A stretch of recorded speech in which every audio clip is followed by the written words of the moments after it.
Hey, what's up, everybody? This is High Performance Mindset Coach Jay Hollingshed. That's right, I didn't say mental performance coach. For those of you that didn't catch yesterday's broadcast, it is now High Performance Mindset Coach. Same concept, same content, better name for better results. Now, thank you for tuning in. I really appreciate you guys for doing so.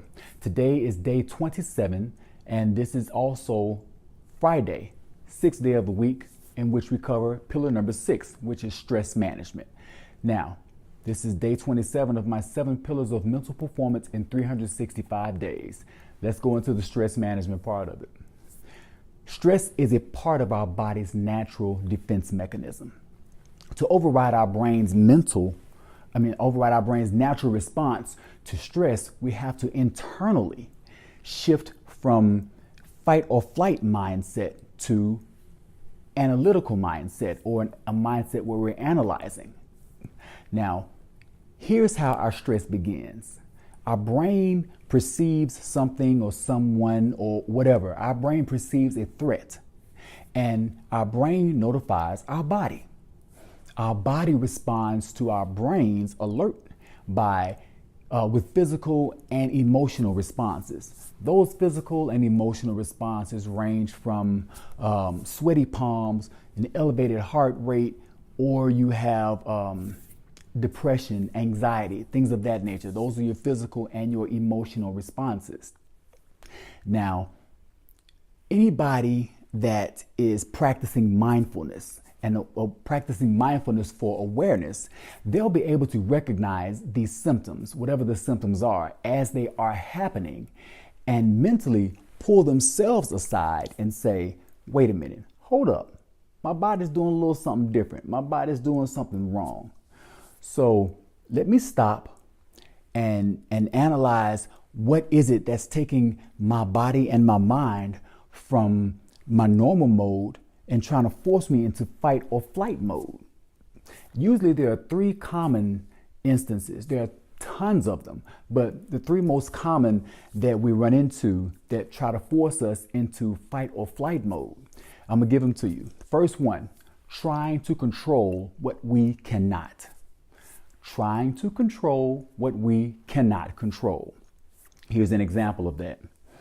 Life comes and goes. It comes to pass.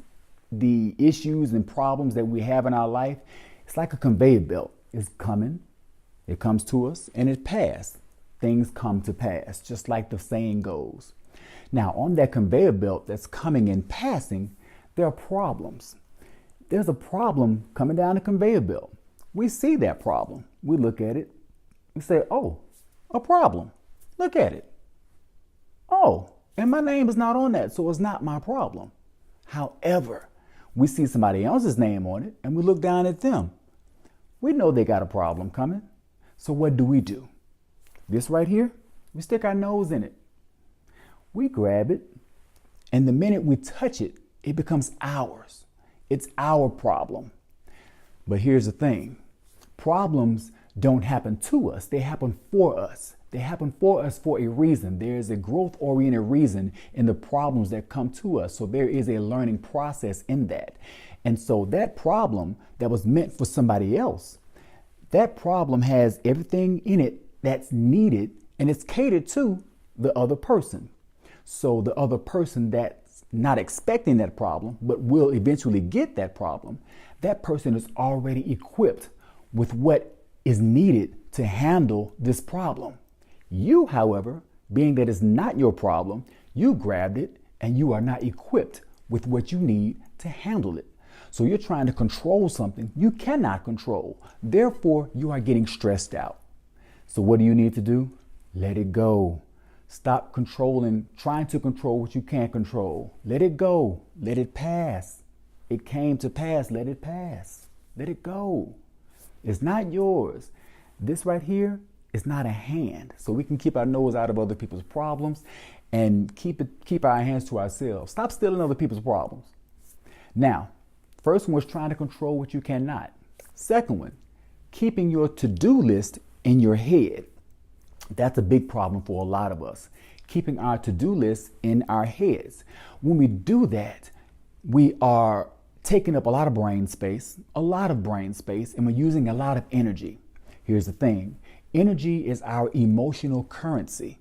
And each day that we wake up, we only have so much energy to take us through the day before we deplete ourselves and get exhausted and pass out. We have to use our energy smart. The same thing with our time. We have to be smart with our time, be smart with our money. Like I said, we only have so much of it. We have so much of each one of those. Energy is our spiritual currency, so we need to save our energy, conserve our energy, use it wisely. Instead of putting your to-do list in your head, just write it down. When your to-do list is in your head, you frustrate yourself when you don't remember what it is. And next thing you know, you're off task, you're off kilter. You're trying to remember and you're wasting time then. So you're wasting two resources. So don't keep your to-do list in your head, write them down, and that way you can conserve your energy and your brain space. Problem number 3, going to bed at a different time each night. Every night you're going to bed at a different time. 1 hour later this time, 1 hour later than that the next time, 2 hours later than that the third night. So your body has no system of adjustment. There's no system of normalcy for your body. And when you go to bed at different times each night, here again, you're tapping into your energy reserves. Because when you do that, you wake up with different levels of energy. And also you wake up tired, your body is still trying to adjust instead of being on a set schedule. When you do that, you deplete your energy. Not only do you deplete your energy, you deplete your ability to focus. So the first one was trying to control what we cannot. Second one, keeping the to-do list in our head. Third one, going to bed at different times, because all of those will stress you out. We do those and stress ourselves out. So how do we manage our stress? How can we analyze our stress instead of living in fight or flight mode? Better yet, how can you get to the point to where you recognize the symptoms when you're getting stressed out and you can stop and say, wait a minute, let me see what's going on. I recommend a mindful meditation practice. Like I said last week, a mindful meditation practice teaches you to be aware of what's happening while it's happening. And when you are aware of what's happening while it's happening, you can influence the outcome in your favor. Now, in my workshops and seminars that I teach awareness and mindfulness as a means of stress management. That's one of my 7 pillars of mental performance. So I teach awareness and mindfulness as a means of stress management.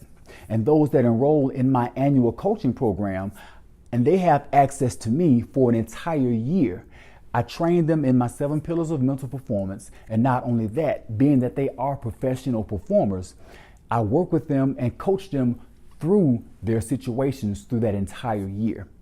So that's the way that they manage their ability to not let their stress control them at will, but they control their stress. Same thing for you.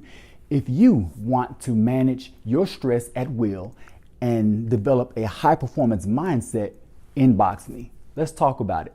I got you. I can get you there. That high performance mindset, that stress management, I can definitely get you there. That's all I have for stress management today. I really appreciate you guys for tuning in. Sean Jackson, Sean Tucker, oh man, all my people are tuning in. I appreciate you for tuning in. Let me touch it and wave at you. I think that's what I'm supposed to do.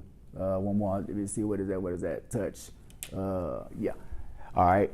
And so follow me on Instagram. This will be on IGTV. This will also be on my YouTube channel. Like, subscribe, and catch all my episodes on YouTube. This is day 27. And so you got 26 to catch up with.